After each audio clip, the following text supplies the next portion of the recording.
30절까지 함께 봉독하겠습니다. 이와 같이 성령도 우리 연약함을 도우시나니 우리는 마땅히 기도할 바를 알지 못하나 즉 성령이 말할 수 없는 탄식으로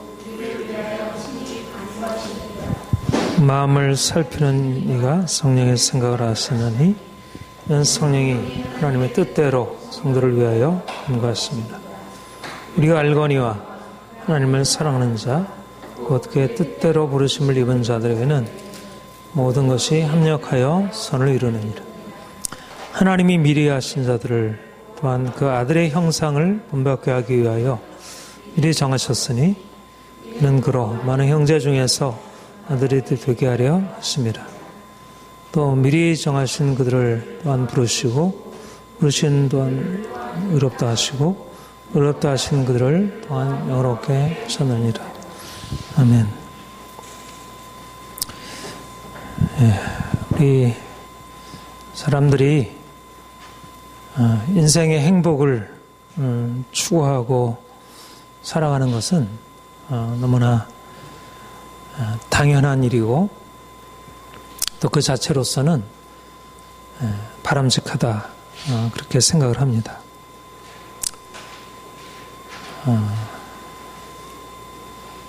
우리가 서로 그렇게 이제 축복을 늘 하죠. 행복하세요. 오늘도 행복하세요. 그렇게 축복하고 이제 실제적으로 정말 우리 안에는 인생을 행복하게 살길 바라고 삶에서 행복을 바라고 그렇게 살아가는 것은 정말 좋은 것이라 그렇게 여겨집니다. 그런데 문제는 행복하고자 하는 그 마음이 자기 행복, 그 아주 너무 이제 제한되고 좁아서 어떤 다른 사람의 행복 관심 없고 그런 인생이 자기중심적인 삶을 살게 되고 그러다 보면 사실은 정말 행복하기를 원하는데 말하자면 인생의 가장 귀한 행복은 내가 사람들로부터 사랑받고 사랑하고 살아가는 것인데 이제 근본적으로 행복을 추구하는 그 마음 자체가 사랑을 그렇게 토대로 하지 못한 것이어서 이제 불행에 빠지게 되는 것. 이게 말하자면 오늘날 사람들이 가지고 있는 딜레마가 아닌가 생각을 합니다. 근데 우리가 주님을 만나게 되고 일어나는 변화는 물론 우리도 행복을 구하지만 행복을 어떻게 얻는지에 대해서 이제 다르게 생각을 하게 되는 거죠. 내가 주님을 만나 구원받고 주님의 그 구원 안에서 주 안에서 행복이 있다는 것을 발견하고 실제적으로 이제 그 안으로 더 깊이 들어가는 것. 우리 전에 지금은 뭐 잘 부르는지 제가 이제 처음에 그 아주 오래 전에 뭐 고등학교 또 아주 청년 때 그런 복음성가 있어요. 구주를 알 때 행복 있네 그 사랑 안에 살게 하네. 그 구주를 알 때 행복이 있다. 아주 이게 중요한 인생의 행복을 추구하는 데 있어서 아주 중요한 관점이라 여겨집니다. 오늘 우리가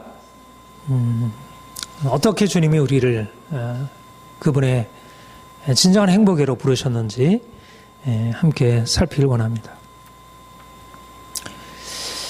인생에 정말 많은 지혜가 필요한데 그 지혜 중에 가장 중요한 지혜가 뭐냐면 인생은 우리 뜻대로 되지 않는다는 것입니다. 과거에는 우리의 삶이 어떤 나에게 달려있지 않고 뭔가 나를 넘어서 있는 초자연적인 힘, 그게 신이든 그게 운명이든 이제 그것이 이제 인생을 좌우하고 있다고 그렇게 생각을 했어요. 그래서 사람들은 내가 힘이 있어야 되지. 물론 사람들이 뭐 옛날에도 이제 그런 것을 추구했지만 사람들의 생각 안에는 인간 자신에 대한 어떤 근본적인 한계를 느꼈습니다.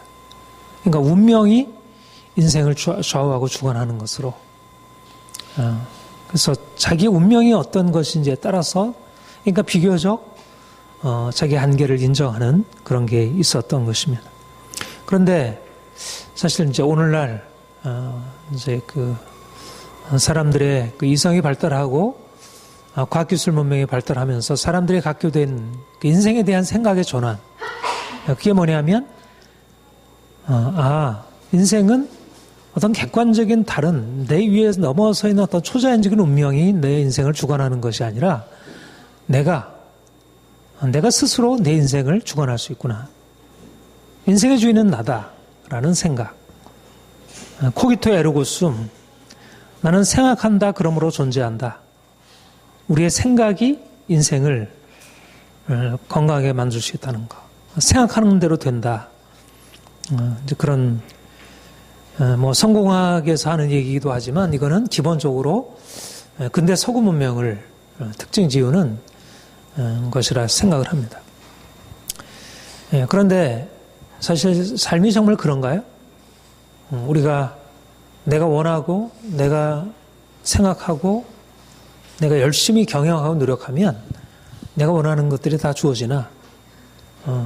물론 제한적으로 그런 것을 경험하지만 그러나 과거 사람들이 운명에 매여 있다고 생각하는 것 이상으로 오늘날은 운명은 믿지 않지만 어떤 사회적인 조건, 그런 외적인 상황에 인간이 크게 매여 있고 좌우되고 있다는 것을 사람들이 인정하지 않을 수밖에.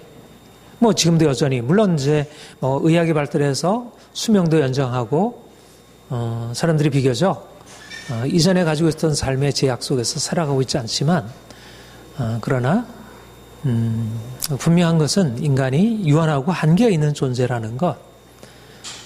그런데 이제 이것을 제대로 깨닫지 못함으로 인생이 너무 이제 지나친 욕심을 부리기도 하고 저는 이제 그렇게 생각해요. 오늘날 이제 과학기술 문명이 발달해서 우리가 많은 것을 이루고 뭐 이제 우리 4차 혁명 얘기하고 물론 다 좋죠. 그러나 사실 근본적인 문제는 사람들의 마음이 너무 높아져 있고 자신들이 할 수 있다고 하는 것에 대해서 너무 자만심을 갖고 있는 것입니다. 이거는 옛날 사람들이 가지고 있는 이제 그런 판단대로 지극히 위험한 것이라 할 수 있습니다. 그런데 우리가 주님을 만나게 되고 이제 이런 것과 다른 근본적으로 다른 관점을 실게 됩니다. 옛날 사람들처럼 인생은 내 뜻대로 되는 게 아니라 나를 넘어서 있는 운명에 달려있다. 이렇게 생각하는 것도 아니고 아니다. 인생은 내가 주체적으로 내가 결정할 수 있는 거야. 운명의 주인은 나야. 내가 운명을 만들어가는 거야. 라는 그런 주체성도 아니고 우리가 하나님을 알게 되면서 인생은 운명도 아니고 나의 뜻대로 되는 것도 아니고 하나님이 인생을 주관하신다는 것. 그가 만물의 주권자이시고 그가 내 인생의 주인이시라는 것. 우리 그리스도인들이 우리 성도들이 이 세상 속에서 다른 사람들보다 나은 삶을 살아갈 수 있다면 그 출발점은 바로 이런 하나님에 대한 암, 또 그로 말미암아 자기 자신에 대해서 갖게 되는 새로운 관점이라 할 수 있습니다. 오늘날, 특별히 오늘날 현대인들은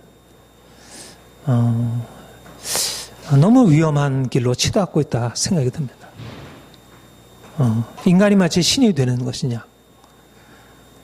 내가 모든 것을 뜻대로 할 수 있다. 자연도 개조하고 요즘에는 인간의 성도 결정되어 있는 것이 아니다. 남자도 여자도 결정되어 있는 것이 아니고 사회가 만들고 내가 만들어갈 수 있다.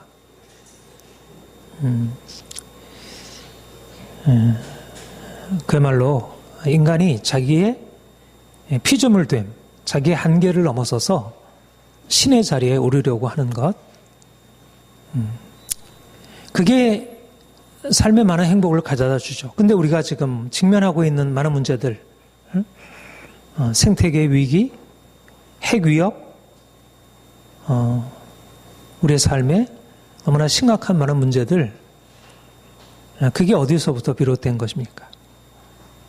인생은 나의 것. 우리가 인생의 주권자가 될 수 있고 역사를 우리가 만들 수 있다는 그런 인간의 오만으로부터 비롯된 것이다. 우리가 정말 옛날이나 지금이나 인생의 지혜는 뭐냐면 하나님을 아는 것이고 하나님을 경외하는 것입니다. 나는 피조물이고 창조주 하나님, 그가 우리를 주권적으로 다스리시고 우리는 그 뜻대로 모든 것이 그 뜻대로 움직이고 우리도 그 뜻대로 되어진다는 것. 하나님이 그의 뜻대로 세상을 창조하셨고 그 뜻대로 만물을 다스리시고 역사를 주관하시고 아무리 북에서 우리를 위협해도 하나님의 뜻대로 되어지는 일이지 어떤 국제적인 정치적인 상황이 어떤 개인의 결정과 힘이 그것을 결정하지 않는다는 것입니다. 나의 노력이, 나의 애씀이 인생을 결정하지 않는다는 것. 나는 피조물이라는 것. 그것을 아는 것이 바로 인생의 가장 중요한 지혜입니다. 인생의 고통을 만나서도 인생이 형통하고 높은 곳에 이르러도 결국 이것을 아는 것. 그래서 날마다 겸손히 주님 앞에 무릎을 꿇고 그분이 나에게 무엇을 말씀하시는지, 그분의 뜻이 무엇인지 바로 저와 여러분이 이 자리에 있는 것, 이것은 그의 뜻대로 부르심을 받은 것입니다. 그 뜻이, 하나님의 뜻이 영원전부터 가지고 있던 그 하나님의 뜻이 우리를 이 자리에 불러내어 우리로 하나님을 알게 하시고 하나님을 예배하게 하시고 그분의 성품을 배우고 그분이 우리를 향하신 계획에 대해서 듣고 배우게 된 것입니다. 그러므로 인생의 가장 큰 지혜, 인생을 우리가 어떻게 살아갈 것인가 말하자면 부르심을 받은 자로서 그 부르심의 목적이 무엇인지, 그 뜻대로 부르셨다면 그가 그 부르신 뜻, 그 부르신 목적이 무엇인지 그것을 깨닫고 내가 그 뜻에 합당하게 내 자신을 드리고 순종하며 살아가는 것입니다. 말하자면 예수님께서 이 땅에 오신 목적이 우리를 구원하기 위해서 오신 것이고 그 뜻대로 그가 십자가를 지셨듯이 마찬가지로 우리가 우리 인생이 아무리 많은 것 가지고 있다고 하더라도 우리가 아무리 똑똑하다 하더라도 우리가 모든 사람들을 이끌어가는 리더라 하더라도 우리는 하나님이 그 뜻대로 부르신 부름받은 자들이고 그 부름에 합당하게 살아가는 것입니다. 우리 인생에는 수많은 일들이 벌어집니다. 근데 우리가 이해할 수 없는 것들, 우리가 정말 받아들이기 어려운 것이 인생의 고난입니다. 사실 현실적으로 살아가는 데 있어서 중요한 일은 우리 삶에 우리가 원치 않는 고난이 계속적으로 부닥치고 있는데 이것을 어떻게 받아들이고 어떻게 해석해야 할 것인지. 석가모니가 가진 가장 중요한 그 지혜, 그 네 가지 사성제라 그렇게 얘기를 하죠. 그 중에 첫 번째 지혜가 바로 고난이라는 것입니다. 인생의 고난. 불교의 지혜 안에 나름대로의 중요한 통찰이 있는데 인생은 고난이구나. 철학이 그렇게 말하고 우리 현실적인 경험이 우리에게 보여주는 것입니다. 세월호 참사와 같은 고난, 우리 가까운 사람이 전혀 불의의 사고로 죽게 되는 그러한 고통스러운 경험들, 또 우리가 뭐 그렇게 아주 극단적인 것 아니어도 우리 개인적으로 어려서부터 당했던 수많은 아픔, 상처, 지금도 여전히 붙들고 있는 많은 힘겨운 일들, 우리의 삶의 고통, 고난, 이걸 어떻게 받아들여야 하나.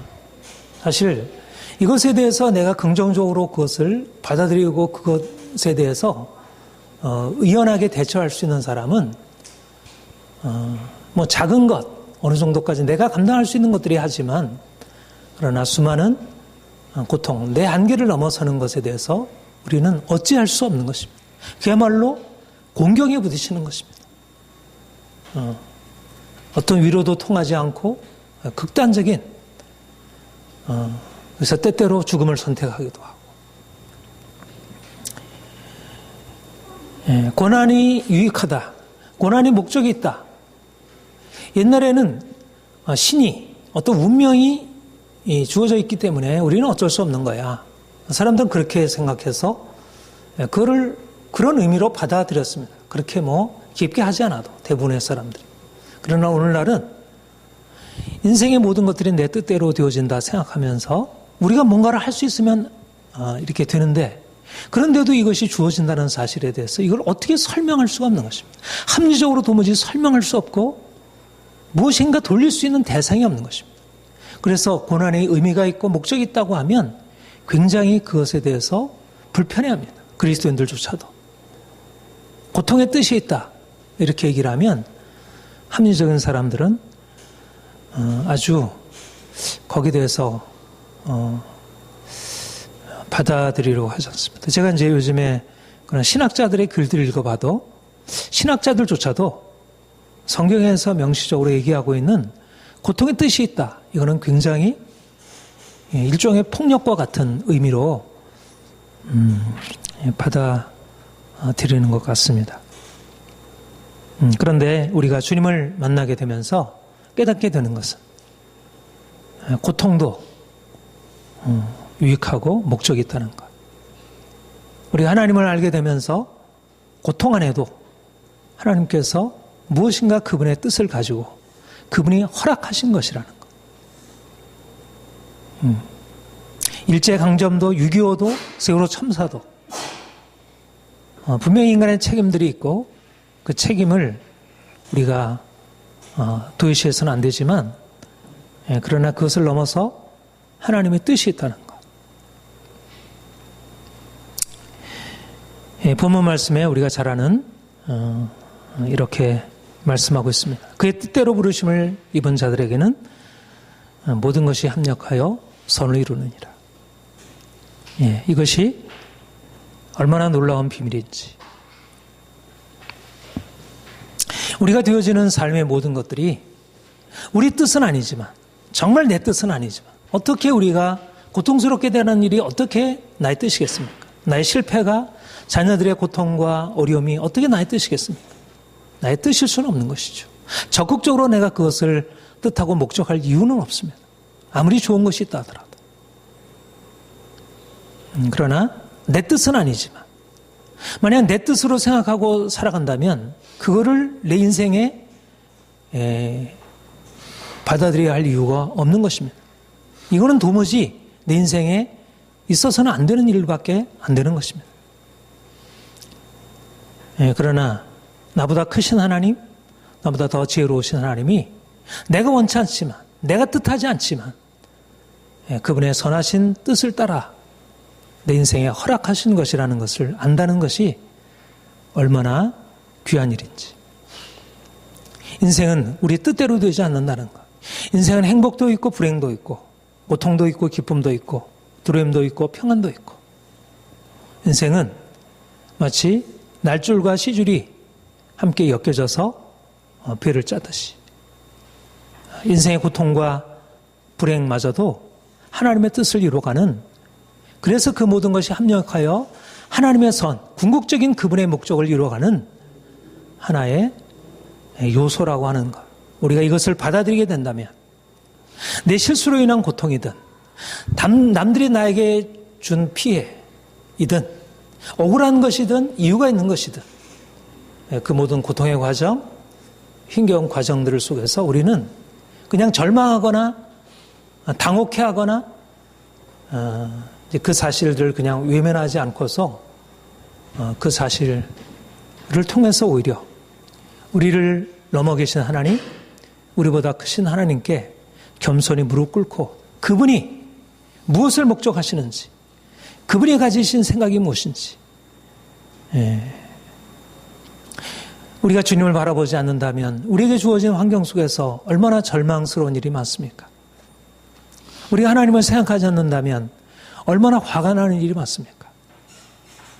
온통 요즘에는 이제 이 SNS가 그게 우리 인생에 영향을 많이 미쳐서 너무나 많은 소식을 듣게 되고 너무 화나는 일들, 그래서 스트레스 치수가 이게 높아질 수밖에 없는 그런 환경 속에서 살고 있습니다. 알 수 없는 그런 수많은 일들 앞에 우리는 두려워하고 분노하게 되고 절망하게 됩니다. 그런데 선하신 하나님이, 가장 지혜로우신 그 하나님이 우리 인생을 그냥 우리의 삶에 그냥 버려두지 아니하시고 그분의 목적 안에서 우리를 이끌어 가신다는 것. 십자가도 그분의 목적을 이루기 위함이었다면 우리의 삶에 있는 많은 십자가들, 고난의 과정들이 그분의 목적을 위한 것이라는 것.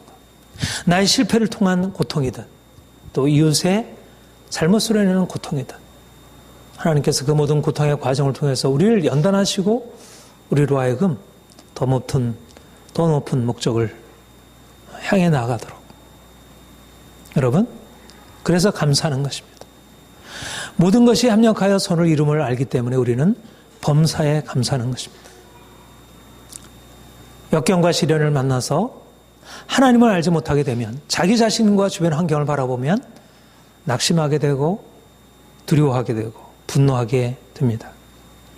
그러나 우리의 눈을 들어서 전능하신 하나님, 지혜로우신 하나님, 모든 것을 그 뜻대로 이루어 가시는 그 하나님을 바라보게 되면 그 하나님이 우리 인생을 위해서 허락하신 오히려 선을 위한 도구라는 사실을 발견하는 것입니다.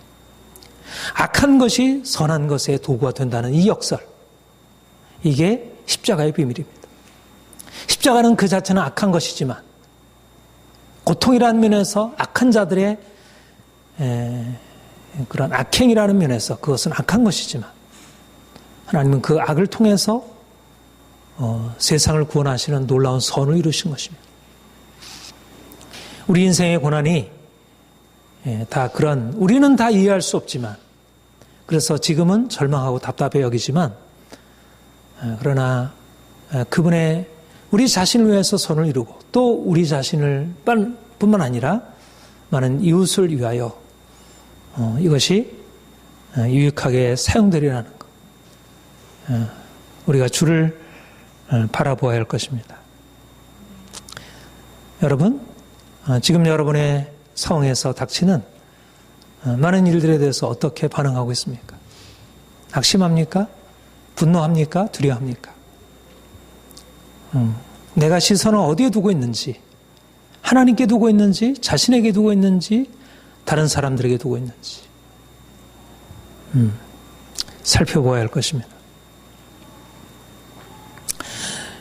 사람들의 인생은 그 마음에 품는 것, 그것이 좌우하게 됩니다. 세상에서 좀 더 편하게, 부유하게, 안락하게 살고자 하면 그 사람의 삶은 그렇게 결정되게 되었습니다.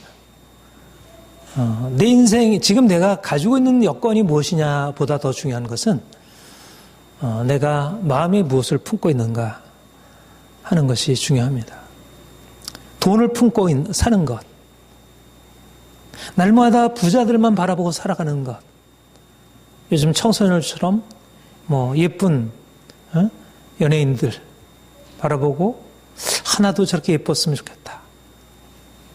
그러면 그 인생이 그런 방식으로 결정됩니다.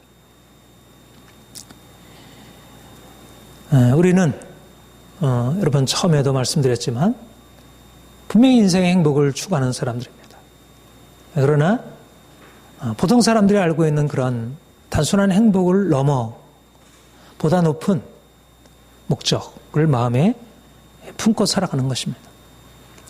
그 뜻대로 부르심을 입은 자들에게는, 하나님을 사랑하는 자, 곧 그 뜻대로 부르심을 입은 자들은, 그 뜻대로 부르심을 입은 자들은 하나님을 사랑하는 자입니다.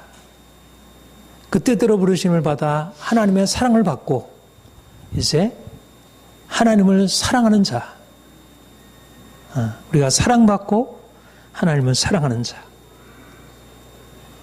그리고 우리가 이제 그 아들의 형상을 본받아 변화되어 가는 하나님의 아들로 살아가는 것입니다. 이것이 바로 하나님께서 우리 그리스도인들에게 허락하신 새로운 정체성입니다. 여러분과 저는 하나님의 사랑받는 아들, 딸들입니다. 우리는 사랑받는 자녀들입니다. 사랑받는다는 것은 우리 인생이 행복하다는 것입니다. 자녀들이 사랑받음으로 그동안에 힘들었던 것, 아픈 것, 어려운 것 여기서부터 벗어나서 행복함을 느낄 수 있죠. 그런데 아들이라는 것은 또 다른 의미에서 아버지를 따라가는 것이고, 우리가 하나님의 아들로서 하나님의 아들 되신 예수 그리스도, 그분을 닮아가는 것입니다. 아들이라는 정체성 안에는 사랑받는 정체성도 있지만 우리의 높은 목적, 하나님께서 우리를 부르신 높은 부르심, 그것을 향한 정체성이 있는 것입니다. 저는 우리 오늘날 그리스도인들의 삶에 과연 이것이 정말 중심에 있는지에 대해서 정말 의심하게 됩니다. 예수를 믿는 사람들이 하나님의 사랑받고 나는 사랑받는 자녀야, 이런 것에 대해서는 받아들이고 거기에 대해서 동의하지만, 나는 하나님을 사랑하고 적극적으로 하나님을 사랑하고 또 내가 하나님의 아들의 형상을 본받기 위하여 부름받은 자야. 이제 나의 삶의 목적은 하나님의 아들처럼 그렇게 변화되는 거야. 그런 정체성, 그런 삶의 비전과 소망을 가지고 있는지, 저는 이것이 너무 중요하다고 생각합니다. 주님이 우리를 부르셨습니다. 원래 제 아래에 있었고 죄로 인해서 하나님의 진노 아래, 하나님의 심판 아래 살아왔습니다. 인생은 불행했고 고통스럽고 절망스러웠고, 근데 주님이 우리에게 오셔서 하나님의 사랑 알려주시고 사랑받는 자녀임을 새로운 정체성으로 우리에게 가르치셨습니다.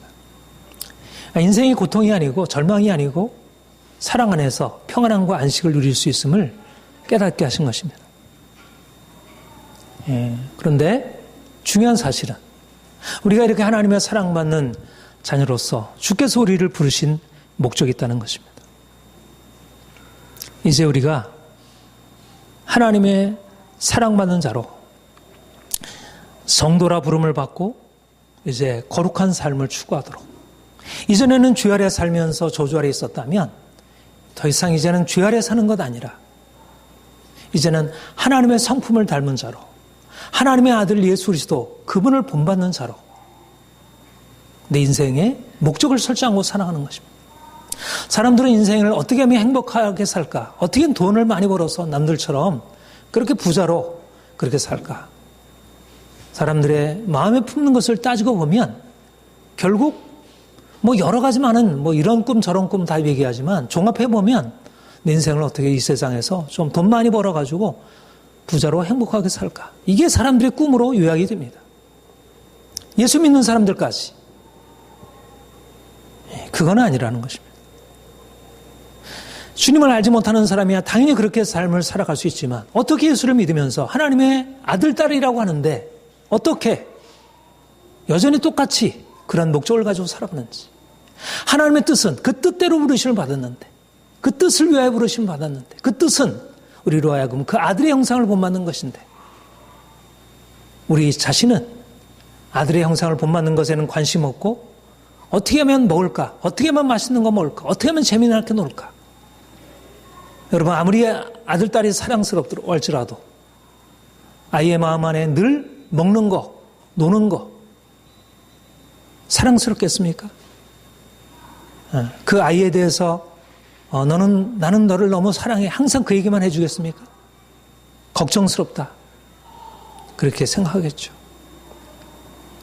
사랑받는 것은 사랑받음으로 뭔가 그 사랑받기에 보다 더 합당한 자로 세워지는 것. 여기에 목적이, 하나님의 사랑이 조건적이라는 얘기가 아니고 하나님의 사랑이 목적이 있는 건 너무나 당연하다는 것입니다. 내가 사랑한다면, 내가 아들을 사랑한다면 그 아들을 내가 널 사랑해. 내가 너 어떤 형편일지라도 내가 너를 버리지 않아.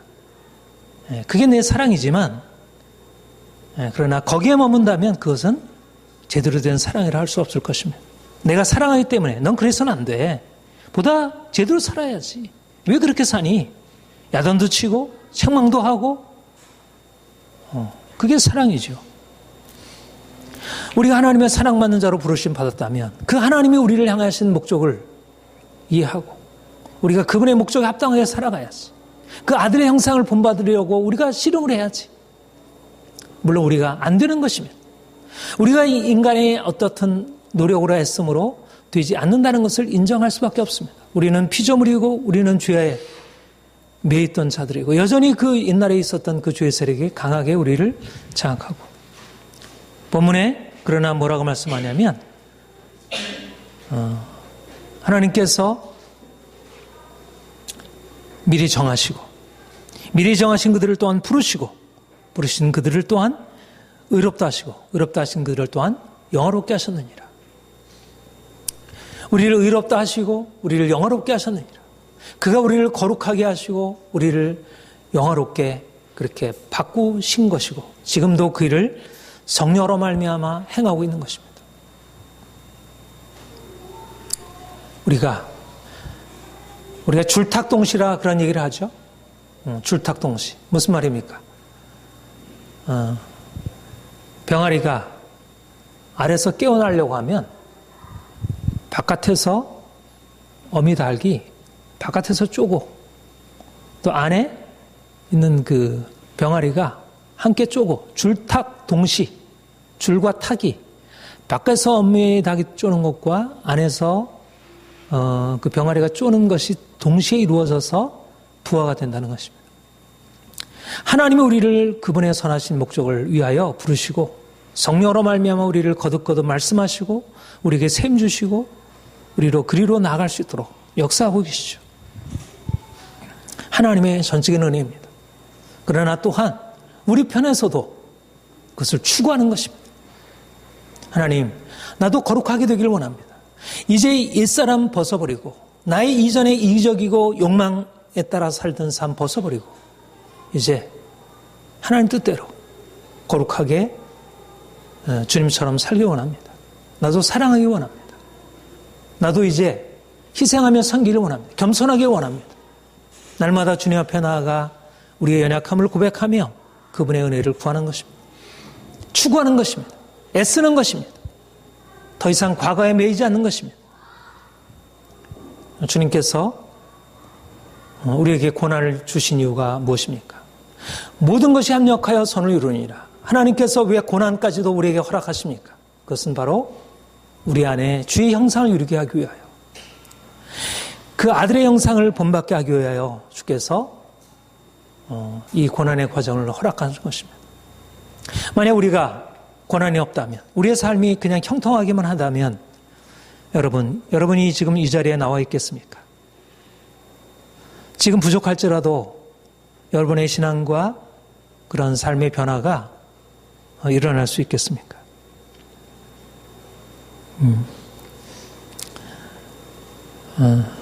우리의 삶에 있어서 고통이 의미가 있는 것은 그 고통을 통해서 우리가 낮아지고 겸손해지고 우리가 이전의 삶을 이제 벗어버리고 주의 형상을 닮아 변화되어 가려고 하는 그 삶으로 나아가게 된다는 것입니다. 오늘날 수많은 사람들은 인생에 고통 없는 행복, 고난 없는 행복, 그걸 원합니다. 인생은 선택입니다. 고난 없는 행복을 택할 것인가, 아니면 고난을 통하여 보다 더 진정한 행복이 이룰 것인가. 주의 형상을 닮아 변화됨으로 그분이 주시는 진정한 평안과 만족에 이를 것인가. 오늘날 그리스도인들이 옛날 사람들이 주님을 믿고 살아가는 것이나 지금이나 다름이 없습니다. 우리가 세상의 헛된 평안과 만족을 위해서 살아가다 보면 어느 사이에 우리 영혼이 병들고 결국은 죽음의 길로 빠져들어가게 됩니다.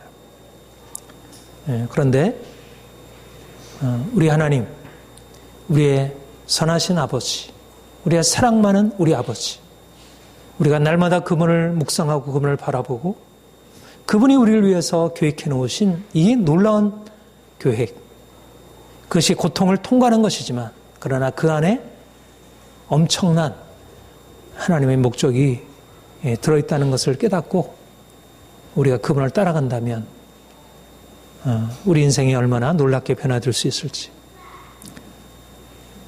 사도 바울은 자신이 그리스도의 죽으심과 부활을 본받기 위하여 더욱더 주를 알기에 힘쓴다고 했습니다. 우리는 그 부활의 영광에 이르기를 사모하며 더욱더 고난의 과정을 기꺼이 받아들일 것입니다. 고난을 피해가는 사람이 아니라 오히려 고난을 통해서 더 성결하게 되고 더 거룩하게 되고, 그래서 우리 안에 주의 형상이 온전히 나타날 수 있도록. 우리가 이전에는 너무나 흠이 많은 사람이었지만 이제는 주님 만나서 정말 거룩하고 흠이 없는 하나님의 자녀들로 세워지고 주님의 기쁨이 되고 또 많은 사람들에게 사랑과 존경을 받을 수 있는 사람으로 세워지기를 소망합니다. 여러분들 안에 주님의 이 귀한 일들이 더 분명하게 일어나기를 축복합니다. 기도하겠습니다. 하나님 아버지, 우리를 사랑하셔서 우리를 구속해 주시고 자녀 삼아 주심을 감사드립니다. 우리가 영원한 주님의 행복에 기쁨에 참여케 하시려고 주께서 우리를 부르셨는데 우리가 주님의 목적을 더 분명하게 깨닫길 원합니다. 우리의 삶에 주어지는 모든 것들이 이 목적을 이루기 위함임을 우리가 듣고 그렇게 믿습니다. 우리의 모든 삶이 주께로부터 온 것임을 알고 주께 감사드립니다.